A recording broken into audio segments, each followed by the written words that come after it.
Hello and welcome to my storybook cottage.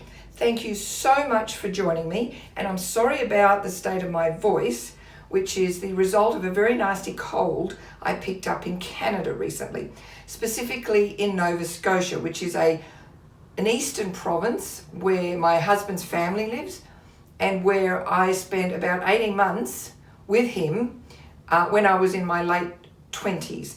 He was the editor of a local newspaper in a fishing town called Digby. So it was all very, shipping news.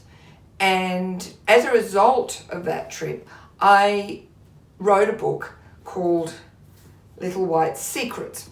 I'll just read the blurb to you. David French leaves Sydney to work in Sable Cove, a small Canadian fishing town, convinced that a year away from his lover will repair their failing relationship.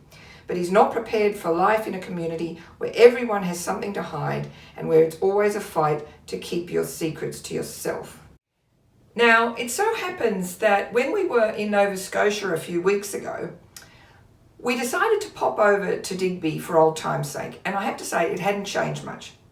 There's a character in this book called Alice, who is the editor of the local newspaper, and I don't think she would have found things very different today compared with 30 years ago. Every morning, Alice would check the tide from her office window. She worked in a shabby old weatherboard structure that was built out over the mudflats of Kempton Gut. Twice a day, the Bay of Fundy's colossal tides would surge across these mudflats, flooding them with metres of water or leaving them exposed to the attention of strutting, quarrelling gulls. The gulls were always there because of the fishing fleet. The fishing fleet came and went like the tide. Alice had a good view of the fleet from her office, which contained only a desk, 2 chairs and a bookshelf. Her employers did not believe in spending money on decor or indeed on anything else. And she was often heard to remark that the view of Kempton Wharf was all that her office had to recommend it. While we were visiting Digby, we also dropped into the village where we used to live, which is called Bear River, though in Little White Secrets I called it Sable Cove. As you're driving into Bear River, you can see our old house on the right. We occupied the lower floor of this house, which hasn't changed all that much either. Next to it is an ancient house that was falling down when we lived here and looks even worse now. I remember one of the neighbours called it the old chook place, and now it has a plaque on it saying as much. Around the corner from our old house is a house that used to belong to friends who had all kinds of exotic pets like spider monkeys and Japanese macaques. And if you keep driving down the road, you finally come to Bear River's commercial centre, a lot of which is built out over the river mudflats. It's a very pretty place, and I spend a lot of time there in my book, though I call it Sable Cove, of course.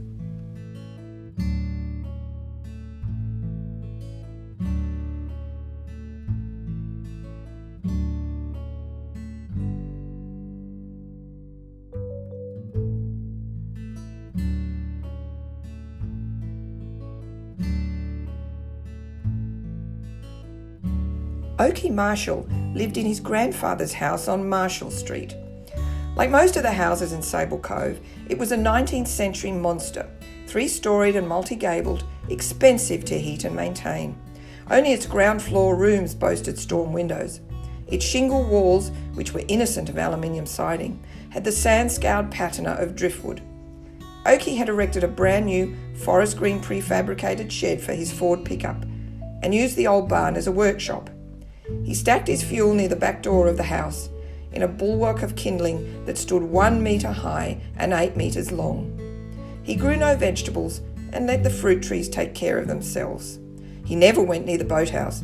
It sat on the stony shore at the bottom of Oakey's garden. Its stanchions were slowly rotting away.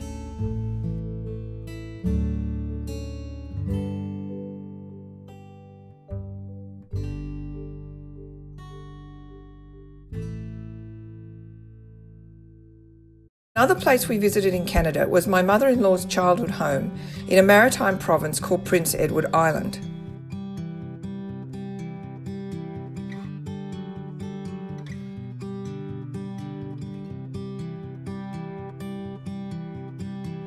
The house is in Georgetown, which is a small, quiet fishing community. As you can tell by the fish plant down near the water, and by the decorative floats that hang from trees.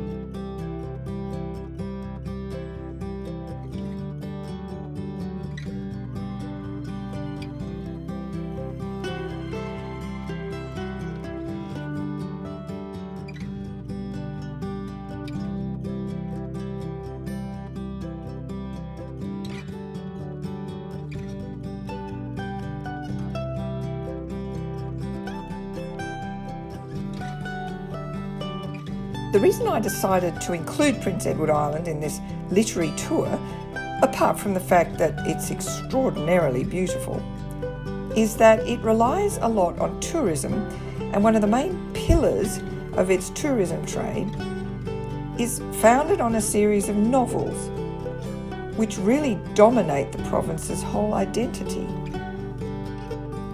I'm talking about the Anne of Green Gables books by Lucy Maud Montgomery. Wherever you go on the island, Montgomery looms large. The house where she was born has become a museum.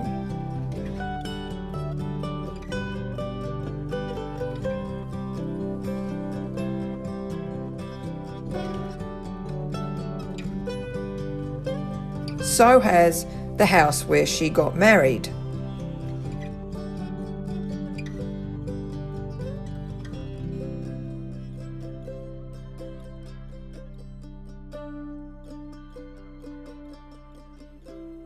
And then there's Green Gables itself, the house where Anne of Green Gables was set.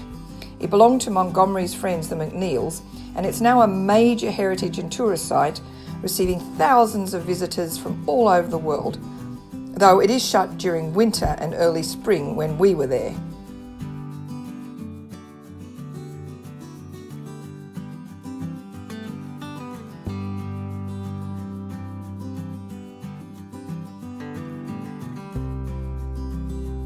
You can see how popular it is by the size of the visitors centre next to it, which is quite frankly a bit over the top and kind of ruins the ambience, but whatever.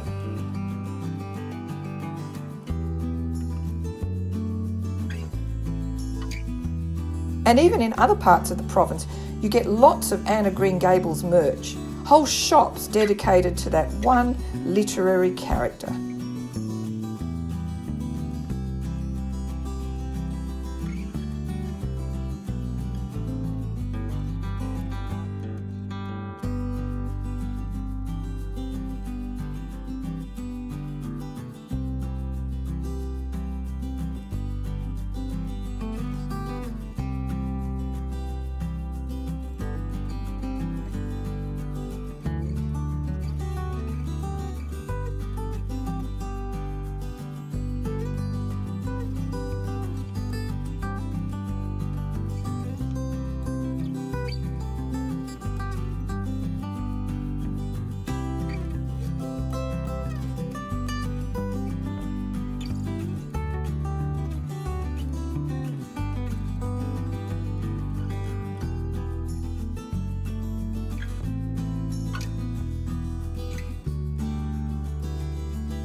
Of course, there's more for book lovers than just Anne of Green Gables in Canada's Maritime Provinces, which are Nova Scotia, Newfoundland, New Brunswick, and Prince Edward Island. While I was exploring 3 of those provinces, I noticed how popular street libraries were. You'll find them in the usual places like outside cafes and tourist information centres and churches. We get a lot of that here. But there are also street libraries in really odd places like at the beach. Or, particularly popular, is to put them at the entrance of a provincial park, as if you were going to, well, I guess, take them on a hike with you, which seems like a good idea. There's even a library service at Halifax International Airport. Apparently, if you have a Halifax Public Library card, you can borrow last-minute airplane reading. We used to have a little railway station library like that at Lura, and it always shows a very civilised attitude to travel, in my opinion. But the true glory of the Maritime Provinces, I've always thought, is its precious collection of bookshops. This one, in Dartmouth, Nova Scotia, is one of those places where you walk in and you just know the owner is a lifelong bibliophile.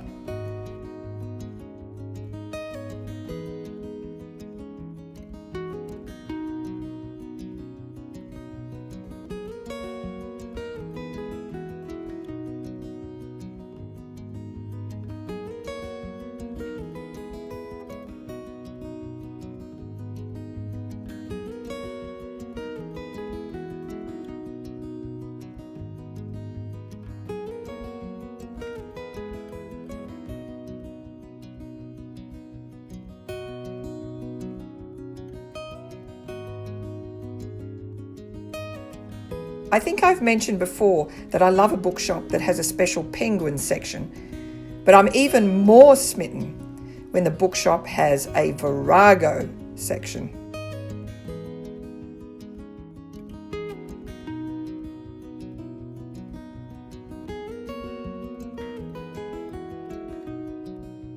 This was a lovely little edition of a book by George Gissing, one of my favourite writers.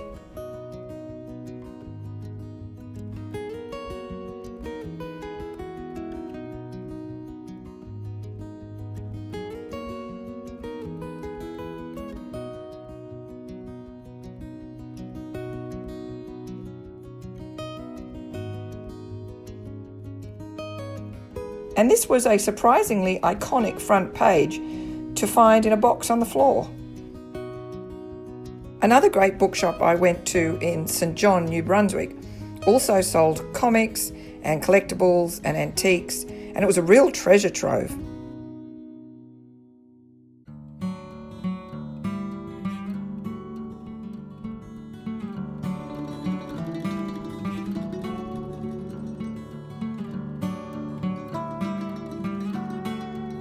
One of the best things about it was the number of really historic antique books that were being sold quite cheaply.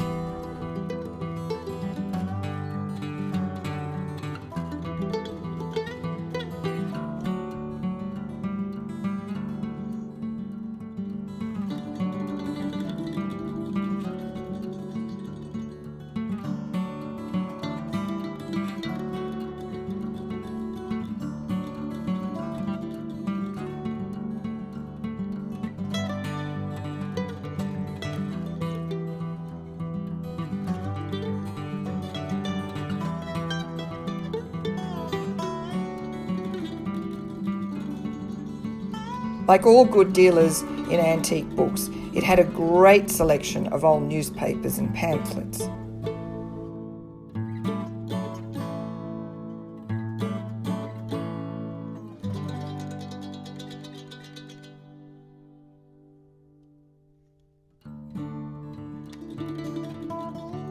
But of all the bookshops I've ever visited in Canada, my absolute favourite has always been Schooner Books in Halifax, Nova Scotia.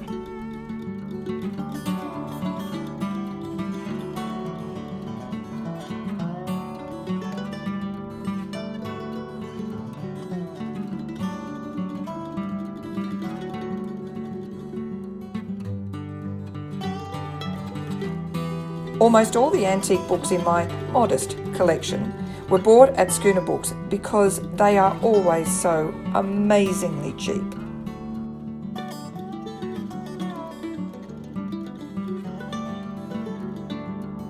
And boy, do they have old books.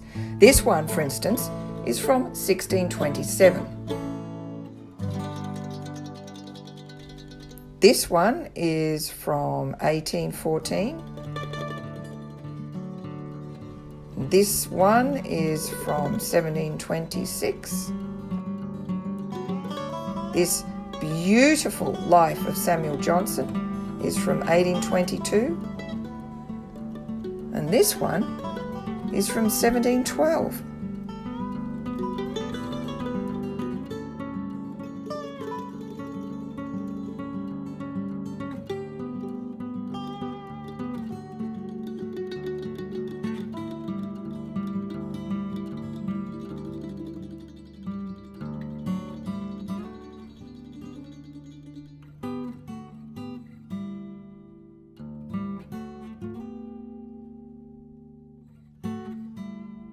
I have to admit, every time I come to Nova Scotia, I try to buy at least one antique book from Schooner Books.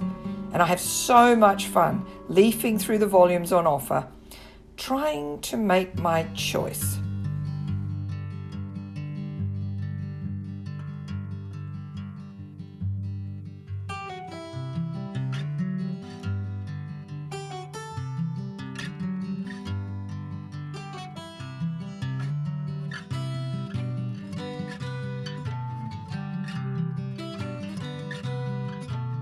And as usual, I get a huge kick out of seeing who might have owned the book 50 or 100 or 150 years ago.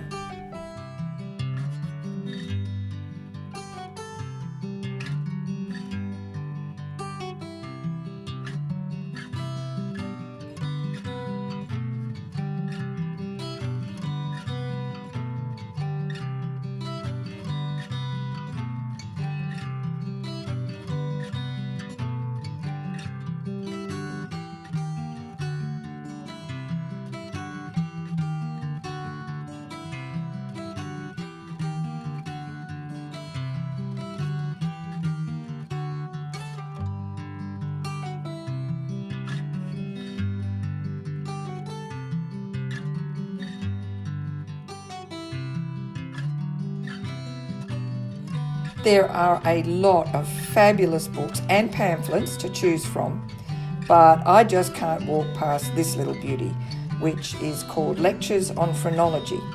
It was published in 1841 in New York, and it's only $10. Thank you very much.